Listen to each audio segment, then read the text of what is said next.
In this video, we're going to learn how to name carboxylic acids and esters using IUPAC nomenclature rules.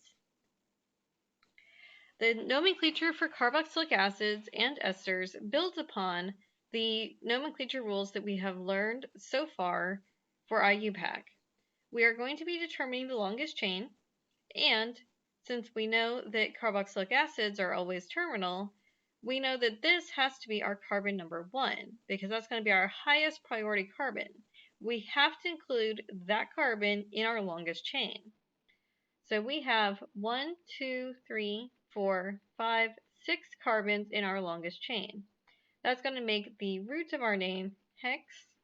They are all single bonded together, so that's an "an" symbol. And then we have the suffix for our carboxylic acid. The suffix for our carboxylic acid is oic acid. So instead of hexane, we have hexanoic acid. Now we have 1, 2, 3, 4, 5, 6. We have a methyl and a second methyl. So that's a methyl at carbon number 5. This is a methyl at carbon number 4. And so that's 2 methyl groups. So that's going to be dimethyl. And that's a 4, 5. So this molecule is 4, 5 dimethyl hexanoic acid. That's a space here. I'm going to rewrite that a little bit better so you can see that that is a space between the two words. Hexanoic acid. Make sure you apply your other nomenclature rules that you've learned about, like minimizing numbering and so forth, for if you continue. Benzoic acid is a root for IUPAC words for this being part of your structure. Remember that the carboxylic acid cannot be part of the ring, so this is always going to be attached to the ring and separated by 1 carbon. So remember, carboxylic acids cannot be part of the ring. But this is considered carbon number 1 for the numbering around the ring anyway. So if we are going to be going around the ring here, if this is going to be carbon number 1 for the ring, the carboxylic acid is assumed to be attached to that carbon number 1. This would be carbon number 2, 3, 4. So that's 4-amino benzoic acid. This is 3,4-dichloro benzoic acid. We do not need to write the 1 here because it's implied that the carboxylic acid is attached to carbon number 1 because it's always at carbon number 1. So why write it in the name when it always has to be there? That's just unnecessary pencil strokes. There are some very persistent common names, and so, for instance, you won't ever hear someone say methanoic acid, even though that is IUPAC nomenclature approved. The common name for this is formic acid, and it's used as a preservative in leather tanning. The next most common name, I actually think this is even more common, vinegar is acetic acid. And so this is acetic acid. It has 2 carbons. IUPAC would call it ethanoic acid, but it's acetic acid. It's vinegar. It's going to stay vinegar and acetic acid. It's just how it is. So let's practice naming and drawing these molecules. Go ahead and pause the video right now. Write down the structures and the names in your notebook and let's name these and draw them and stuff. It'll be great. Okay, let's name these. So this is a carboxylic acid. So this is carbon number 1. And so this is carbon number 2. And that'll be a 3. So that's propanoic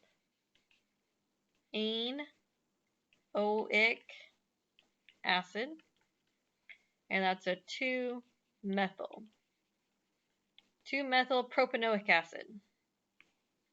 For this one, this is carbon number 1. That's benzoic acid.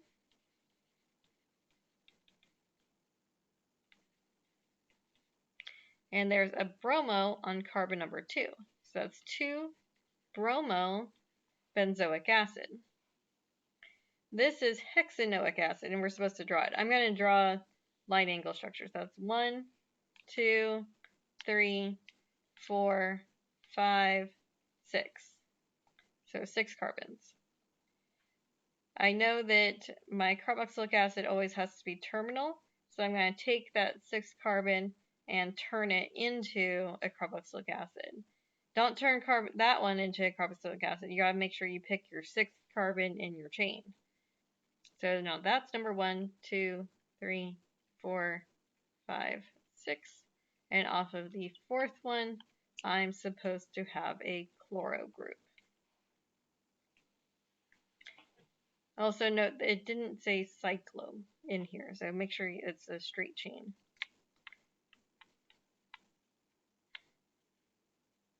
Okay, now for our next one. We again have hexanoic acid, so 1, 2, 3, 4, 5, 6. Turn that 6th one into a carboxylic acid. That's a 1, 2, 3, 4, 5, 6. I'm supposed to have a methyl group at carbon number 5, so that's just going to be a stick going up. And then I'm going to have an ethyl group at carbon number 4, 1, 2. There we go.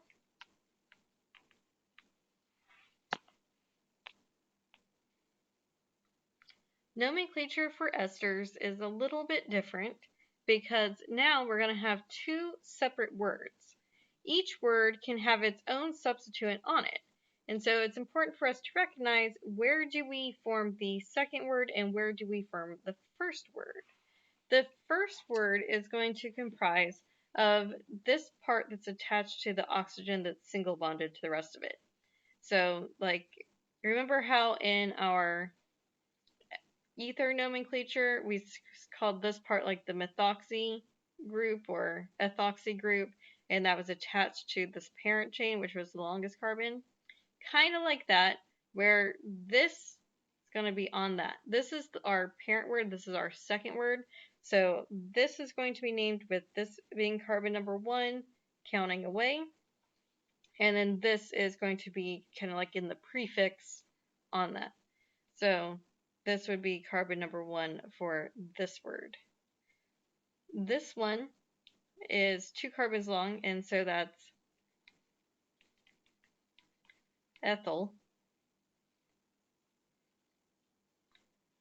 And then this is the parent chain.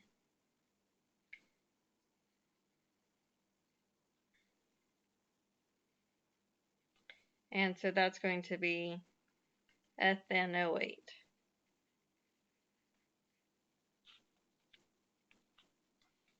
Let's practice drawing and naming some esters. Go ahead and pause your video, draw out these molecules in your notebook, and then unpause the video when you're ready to double check your answers. Okay, so let's draw this. I'm going to start by drawing this ethanoate part. I know that ethanoate is going to consist of my ether functional group, and it has to be 2 carbons long. So that's the ethanoate part. Then I'm going to draw this propyl part. This propyl part needs to be 3 carbons long.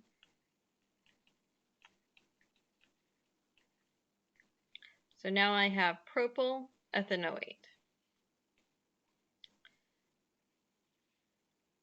Now down here it says butanoate.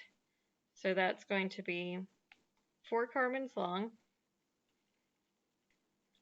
1, 2, 3, 4.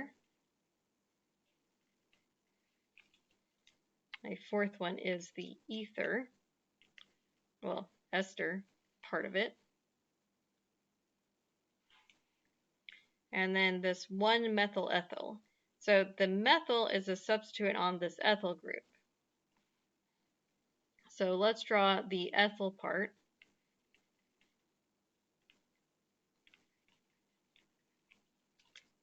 That's the ethyl part of that. And then let me, oh, it's not going to let me change colors again. And then we need a methyl off of this. So this is going to be the methyl off of the first carbon of that part of the chain. Now let's name this one. For us to separate this molecule and name it properly, we have to recognize where we need to split this. We need to split it where we have all of this as the parent chain. So just come right around the other side of that single bond O, and this is going to be the substituent on that. So the first part of our name is going to be 2 carbons long, and so that's going to be ethyl.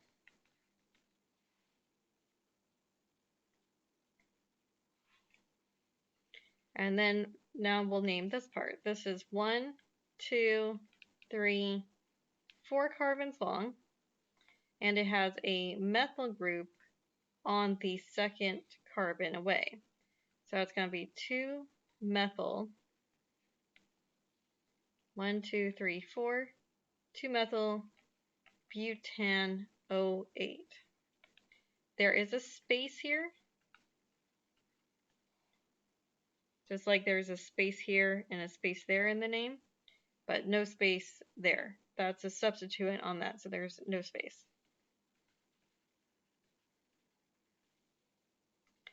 Okay, now for our last one, we have 1, 2, 3. That's where the split happens.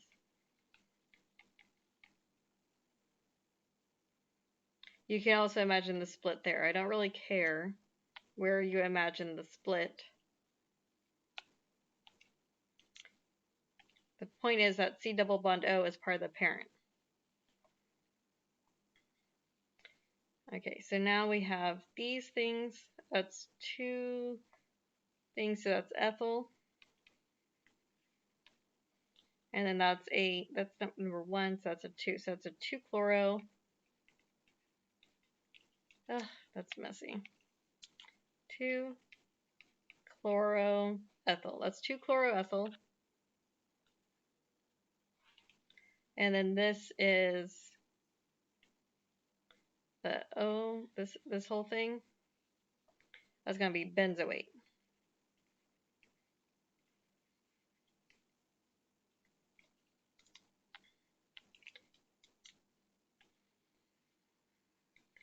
I like to imagine the split there. So that's 2-chloroethyl benzoate.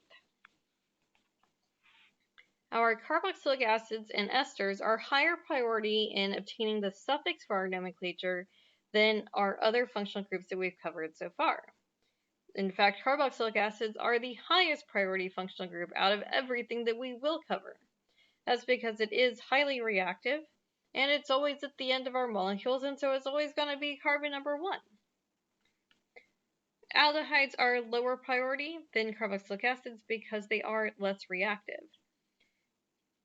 So carboxylic acids are the most important, and then if you had both a carboxylic acid and an aldehyde in your molecule, the aldehyde would be thrown into the prefix, and then it would get the name formyl. Then we have these other functional groups in here. So this is our table for priorities, and you should pay attention to that and make sure you can name molecules with multiple functional groups. Here's a practice problem for you. Go ahead and pause the video and try to name this molecule here. Unpause the video when you are ready to check your work.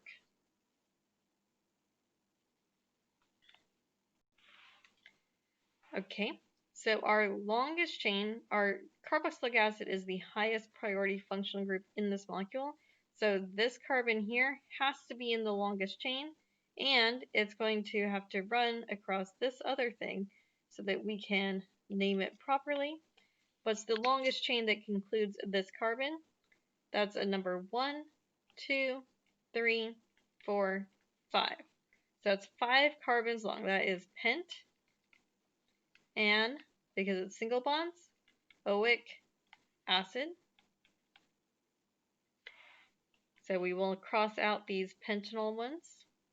Then we have this on there. This is an ethyl on carbon number 2 and a hydroxide on number 3.